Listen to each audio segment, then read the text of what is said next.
pero ya hay algunos que ya retornaron y están otra vez, ¿no es cierto?, en esta mañana con nosotros. A cada uno que el Señor les acompañe. Hoy tenemos un culto también especial porque estaremos dedicando a la hijita de Jeki y de Daniela, a Julia, al Señor. Así que esta es una ceremonia muy especial que vamos a hacerlo entonces en el momento debido. Por lo demás, otra vez estamos felices de tenerlos y bienvenidos a la Iglesia Alianza Casa de Gracia.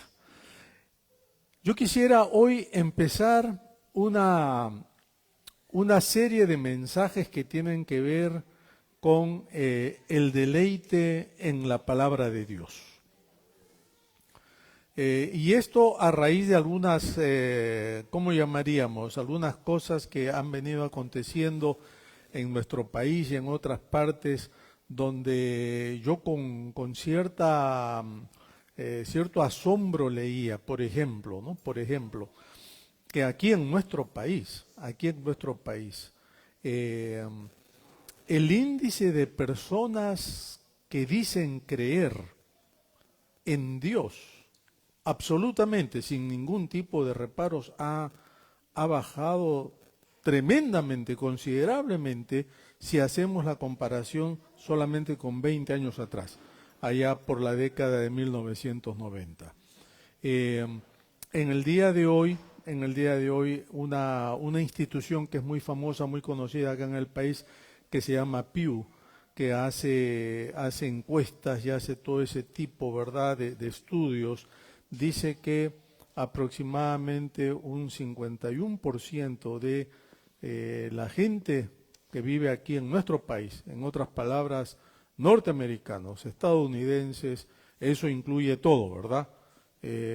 Caucásicos, hispanos, asiáticos, afroamericanos, etcétera, etcétera. Solo un 51% dice creer absolutamente en Dios.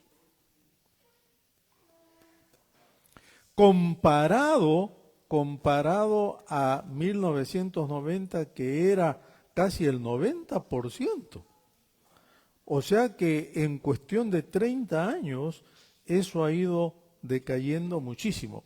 Y quizá lo más preocupante, por lo menos para mí, ¿verdad?, es que chicos de 29 años para abajo, o sea, jovencitos, 29 años para abajo, ni un 20% dicen creer totalmente en que Dios existe o es parte de sus vidas.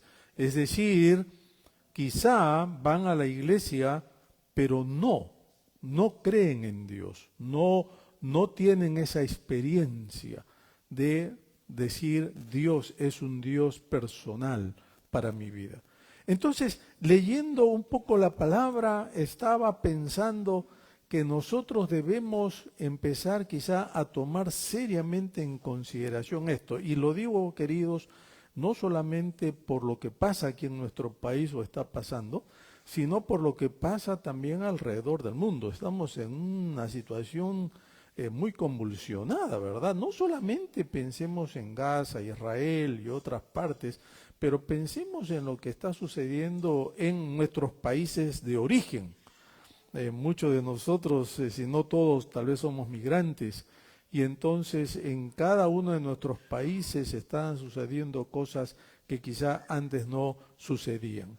Y una de las cosas que quizá a nosotros debería tal vez motivarnos, no solo a orar más, sino también a preocuparnos en ver cómo fortalecer las instituciones de nuestro país, es justamente empezando a prestar más atención a este libro. Este libro que es viejo, es antiguo, es cierto, pero todavía sigue siendo el libro más vendido en el mundo. Y todavía sigue siendo el libro más traducido en la literatura universal. Y todavía seguirá siendo el libro que inspira más vidas, que verdad que quizás nosotros podemos imaginarnos. Hemos leído un pasaje ahí en la segunda carta a Timoteo, y yo les invito a que puedan o abrir sus Biblias o prender sus celulares si tienen una versión de la Biblia allí, pero en el tercer capítulo del segundo libro de Timoteo nos dice entonces el apóstol San Pablo, versículos 16 en adelante, aunque yo quiero leer versículos 14 hasta el 17 para tener un poco más de contexto. Ya el domingo pasado habíamos estudiado 14 y 15, ahora vamos a hacer 16 y 17, pero voy a volver a leer del 14 en adelante. Pablo, el gran apóstol Pablo, hablando a uno de sus discípulos, o quizá al discípulo especial, a quien Pablo le llama mi hijo amado. Pablo le dice, versículo 14 en adelante, pero tú, Timoteo, persiste en lo que has aprendido y te persuadiste, sabiendo de quién has aprendido, y que desde la niñez has sabido las sagradas escrituras, las cuales te pueden hacer sabio para la salvación por la fe que es en Cristo Jesús.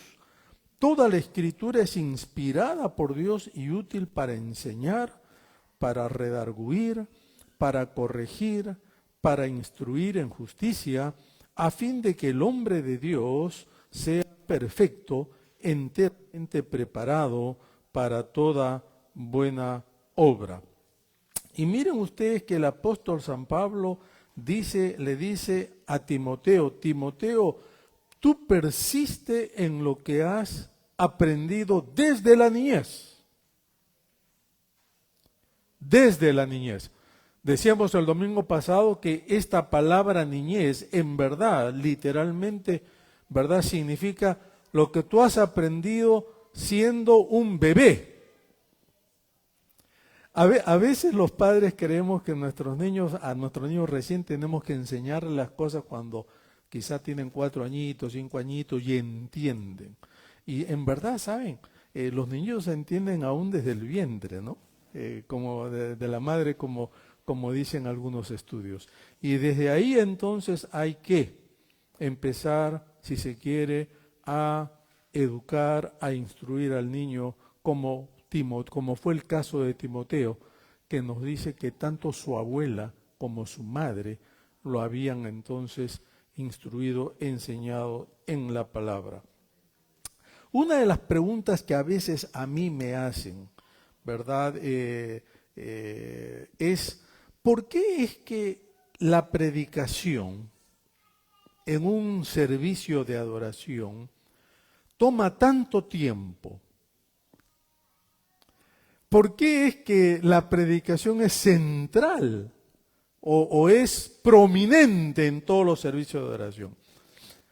Algunos que inclusive me sugieren, pero no solamente podríamos cantar y leer un pasaje y luego ya irnos a la casa, porque total, tanto hemos escuchado la palabra de la Biblia que nos preguntamos si es necesario o no. Y esta es una pregunta que no solamente la hacen jóvenes. A veces nosotros pensamos que son los muchachitos los que hacen más estas preguntas, pero también la hacen personas mayores. Conversaba con un amigo que vive en Londres, en Inglaterra, no Londres necesariamente, en Inglaterra, en Reading.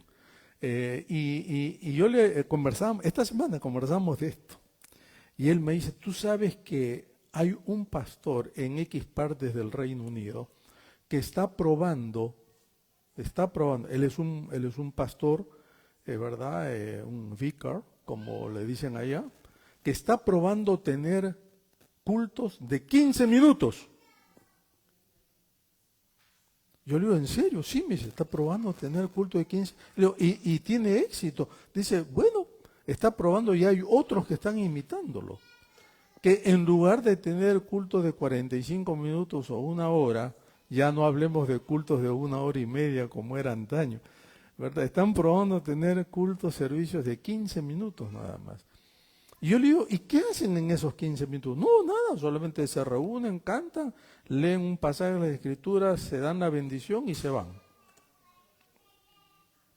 Ahora, es interesante eso porque esta corriente, esta tendencia, espero que no llegue acá, a nuestro país, pero de alguna manera estas corrientes se van como contagiando y pensamos entonces que, por ejemplo, venir a la iglesia es solamente para tal vez, no sé, pasar un buen momento, hasta cierto punto, escuchar alguna reflexión que nos ayude en la semana, o tal vez inclusive, ¿verdad?, recibir algún tipo de consejo o ayuda que pueda motivarnos a continuar en la vida, lo cual todo es así.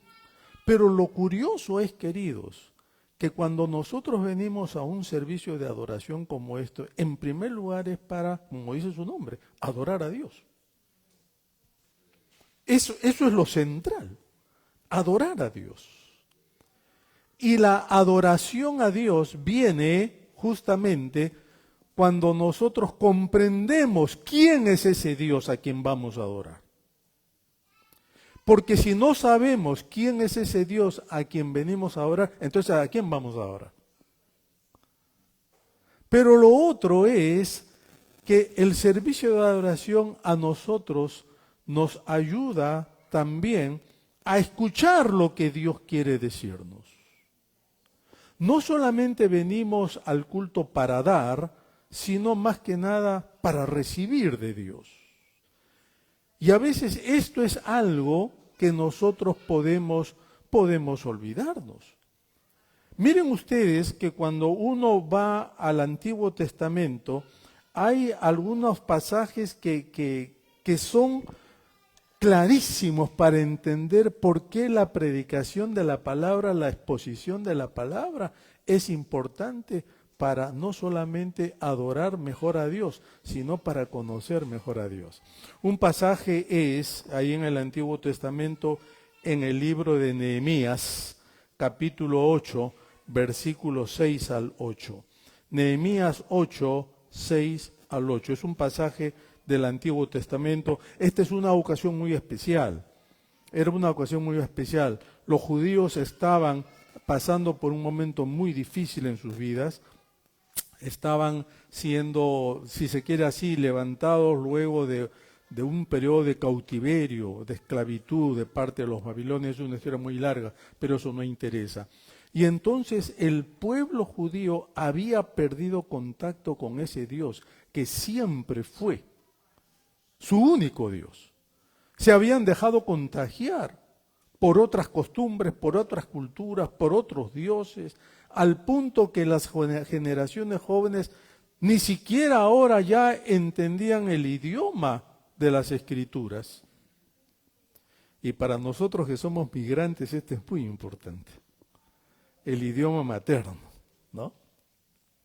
Pero que también habían perdido el significado de las Escrituras para ellos, lo que los judíos llaman la Torá, o sea, el libro de la ley. Lo curioso es que Esdras, que era el sacerdote en esa época, un día reúne a todo ese pueblo que estaba, como se dice, en el exilio. Los reúne solamente para leerle la palabra de Dios. Esa palabra que ya las nuevas generaciones se estaban olvidando. Y nos dice la palabra, y eso es lo que aparece aquí en Nehemías capítulo 8, versículos 6 al 8, y dice, y Esdras bendijo al Señor el gran Dios, y todo el pueblo respondió, amén, amén, levantando las manos. E inclinaron la cabeza y adoraron al Señor, rostro en tierra. Y luego leo el versículo más adelante, y dice, y los levitas, o sea, los sacerdotes, ayudaron al pueblo a entender la ley, mientras el pueblo permanecía en sus lugares. Leyeron del libro, de la ley de Dios, claramente, y dieron el sentido para que el pueblo entendiera la lectura. Me encanta este pasaje, ¿saben por qué?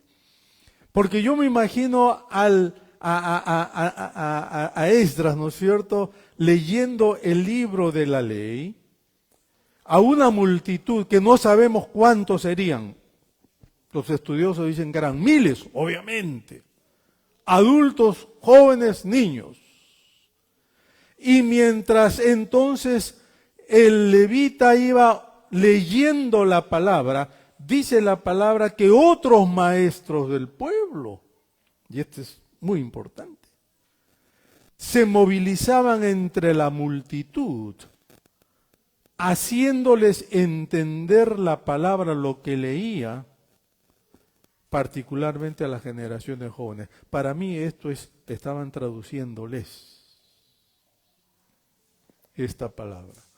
Porque habrían niños, habrían jovencitos que por haber estado en el exilio tantos años ya habían olvidado el hebreo o el yiddish, como ustedes quieran llamarle, y ahora hablaban entonces el idioma de una nueva cultura. Y entonces ellos tuvieron la gran tarea de ir traduciéndoles la palabra para que la entendieran, dice el profeta. Y miren ustedes que esa forma de entender, esa forma de comprender las Escrituras, no solamente era característica del Antiguo Testamento. En el Nuevo Testamento hay un pasaje, yo podría señalar más, ¿verdad? Pero solamente algunos. Pero en el Nuevo Testamento hay uno que me encanta también, que es en Lucas capítulo 4. Lucas capítulo 4, y se refiere al Señor Jesús. Porque dice en Lucas capítulo 4 que cuando Jesús llegó a su propia ciudad natal, Nazaret, entró en la sinagoga.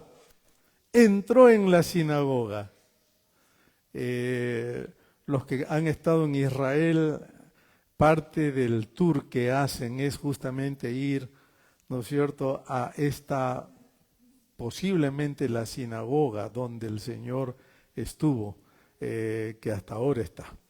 Pero nos dice Lucas 4 que el Señor entonces Jesús entró, tomó el rollo de Isaías, o sea, el libro de Isaías, el pergamino, lo tomó y miren lo que dice, lo leyó. Es un pasaje muy amplio, Lucas 4, ¿verdad? Pero luego que termina entonces, luego que termina de leer ese pasaje de Isaías, dice que el Señor dijo, Lucas 4:21, hoy se ha cumplido esta escritura delante de ustedes, porque Isaías dice que el Señor vendría para liberar a los presos, para sanar a los enfermos, para abrir los ojos de los ciegos, para vendar a la perniquebrada, etcétera, etcétera, etcétera. Y el Señor dice, hoy se ha cumplido esta escritura delante de ustedes. En otras palabras, lee y aplica la escritura. El apóstol Pablo en Hechos capítulo 13 nos da otro ejemplo de lo mismo, de cómo la escritura y la predicación o la enseñanza van juntas. Dice Hechos 13, 14 y 15, que el día de reposo entraron entonces Pablo y sus acompañantes a la sinagoga y se sentaron. Después de la lectura de la ley y de los profetas, o sea, el Antiguo Testamento, los jefes de la sinagoga les enviaron un mensaje diciendo, hermanos, si tienen alguna enseñanza o exhortación para el pueblo, los escuchamos. Y en el versículo 16 al 31, entonces Pablo les predica la palabra de Dios de ese pasaje que se había leído. ¿Por qué entonces es que la palabra de Dios, la predicación de la palabra, toma tanta prominencia en un culto de adoración? Porque tenemos lo que llamaríamos así el precedente, que en el Antiguo Testamento se hacía, en el Nuevo Testamento se hacía, el apóstol Pablo lo hacía, y a través de toda la historia de la Iglesia hasta el día de hoy se sigue haciendo. Yo creo, queridos, que cuando, y ojalá esto nunca suceda, si la iglesia cristiana en algún momento dejara de predicar esta palabra de Dios, prácticamente nos quedaríamos en lo que llamamos nosotros, ¿no es cierto?, un silencio divino espeluznante. Porque es a través de esta palabra que Dios habla. Es a través de esta palabra que Dios se ha revelado. Y si nosotros no leemos esta palabra y no la predicamos, no la anunciamos, entonces ahí sí estaríamos en lo que los filósofos llaman, ¿no es cierto?, una angustia existencial como quizá nunca antes el ser humano la ha podido experimentar. Una cosa más, antes de terminar. Pablo dice en versículo 16 del pasaje que leímos, toda la escritura es inspirada por Dios y útil para enseñar, para redarguir, para corregir y instruir en justicia. Miren ustedes que señala el apóstol Pablo que las escrituras, aparte de guiarnos a la salvación, como dice el versículo previo, ¿no?, porque dice, estas escrituras te pueden hacer sabio para la salvación.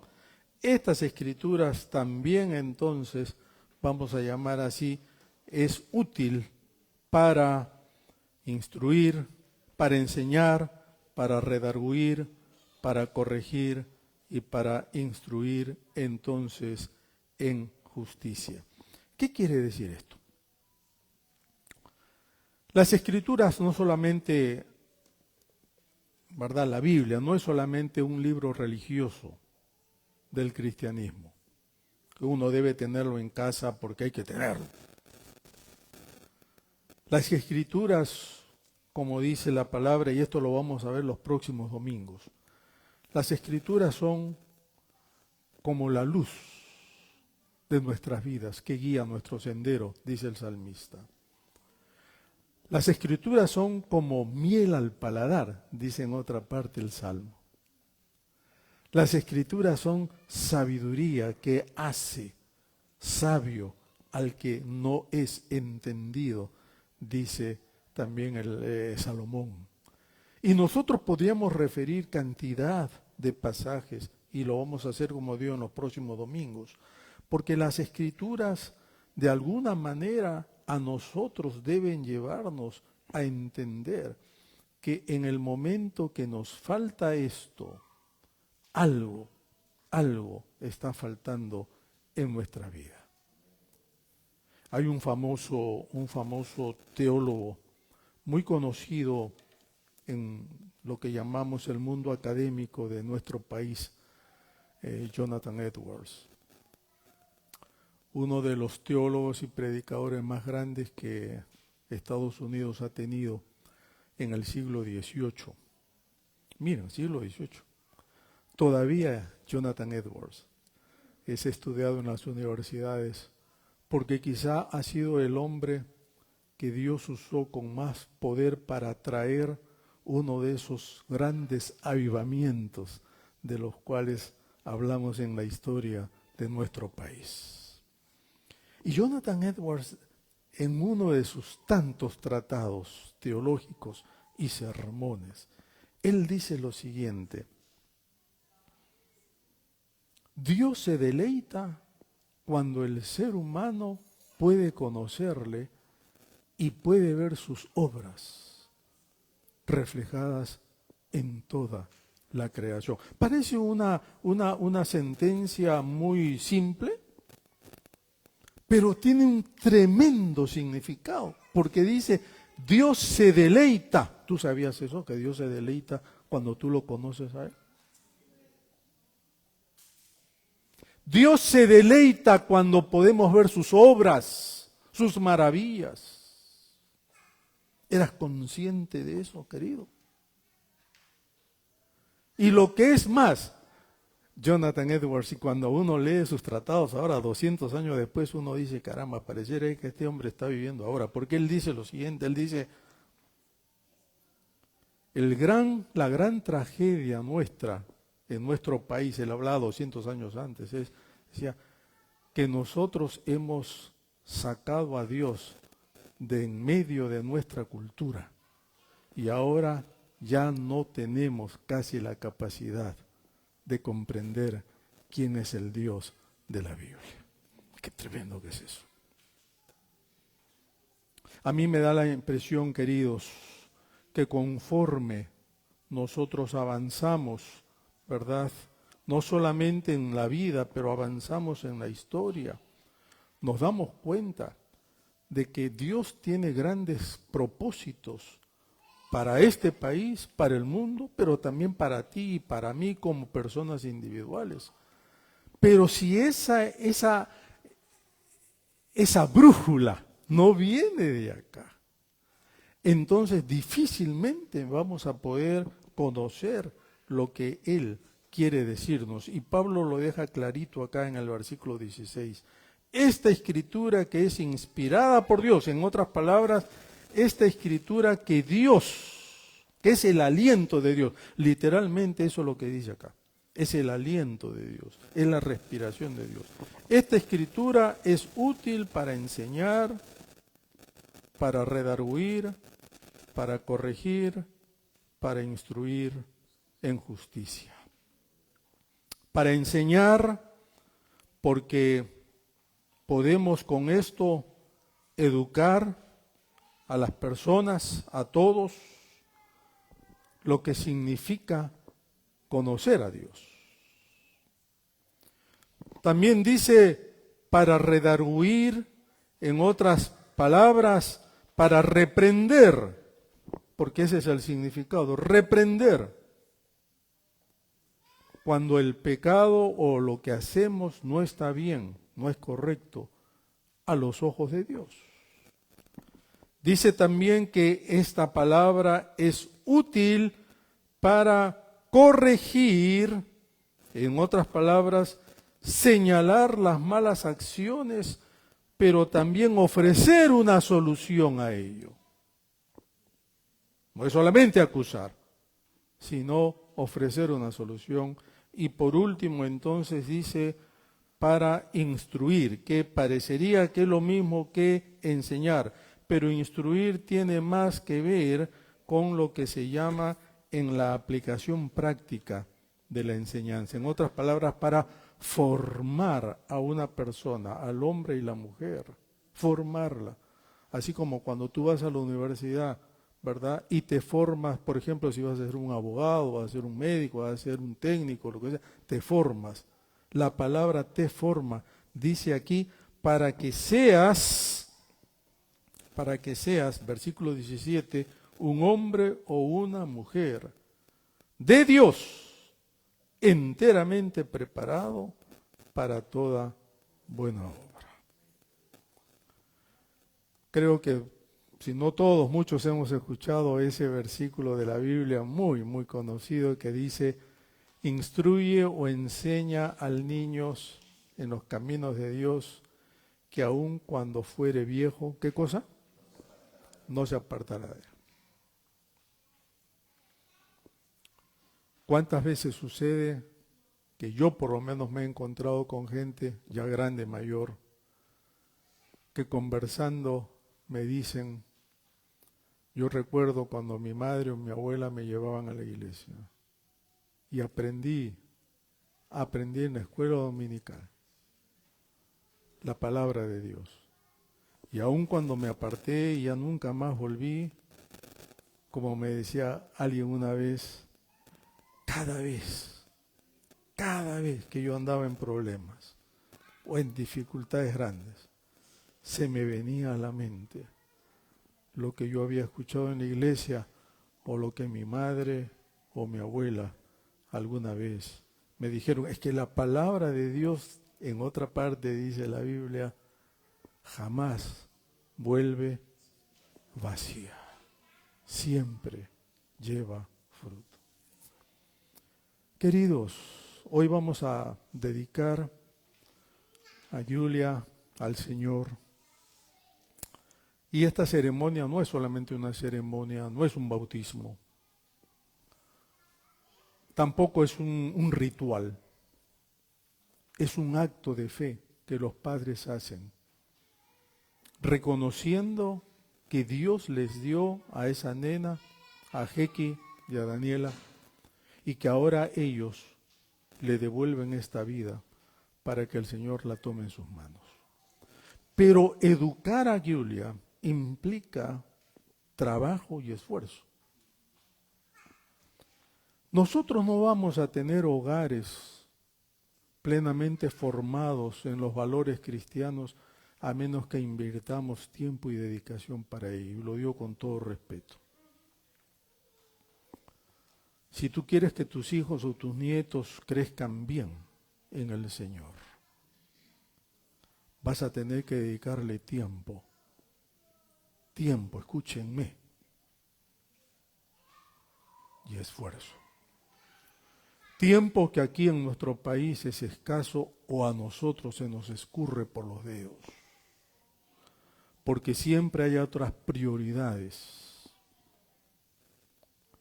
Si tú quieres que nuestro país crezca o se desarrolle, mejor dicho, se desarrolle con valores cristianos, vamos a tener que de alguna manera modelar la vida de Cristo para que otros vean que esa vida que nosotros tenemos está modelada acá y no en otros principios o en otros valores. ¿Se acuerdan lo que yo dije al comienzo? Que solamente un 60% ahora dicen creer absolutamente en Dios. ¿Y el resto qué cree? Las respuestas son variadas. Otro porcentaje dice, no estoy seguro de creer totalmente en Dios. Solo un 9% dice que no cree en Dios para nada. Los demás creen a su manera, que es lo mismo que no creer. Porque no hay tal cosa como creer a Dios a mi manera. O sea, no es la canción de Frank Sinatra, ¿no es cierto? My Way.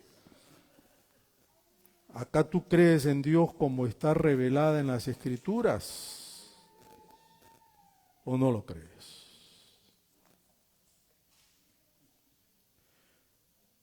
Y si nosotros queremos familias fuertes, iglesias fuertes, una nación fuerte, tenemos que volver a esto, queridos. Es por eso que los próximos domingos vamos a estar mirando algunos pasajes más que nos hablan de la Biblia. Pero quiero lanzarles un último desafío antes que Jeki y Daniela pasen acá. Quiero que memoricemos la Biblia. Solamente Carlitos dice gloria a Dios, el resto. Otra vez, me gustaría que memoricemos la Biblia.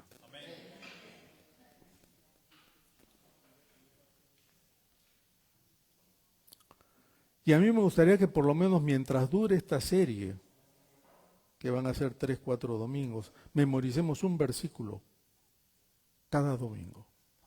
Y para hoy me gustaría que memoricemos este de acá. 2 Timoteo 3, 16. Y si pueden el 17, mejor todavía. Pero por lo menos el 16. ¿Verdad? Que lo memoricemos en cualquier versión. Esto yo lo memoricé de la Reina Valera de 1960. Pero memoricémoslos en cualquier versión, no importa. Y el próximo domingo, antes de empezar el tema, vamos a recitarlo todos juntos. Y el próximo domingo dejaré el otro versículo para la siguiente semana. ¿Qué les parece, hermanos? ¿Está bien? ¿Aceptan el desafío? Y los niños van a hacer lo mismo. Los niños van a hacer lo mismo, van a memorizar también lo mismo. Yo creo que ellos nos van a ganar a nosotros, obviamente, pero ¿qué importa? Por lo menos vamos a hacer la guerra, ¿no es cierto? La batalla. Pero quiera Dios que por lo menos podamos nosotros volver a lo que llamamos la fuente de la vida, que es la palabra, y empecemos a amar esta palabra. Vamos a orar. Padre, gracias por tu palabra, que es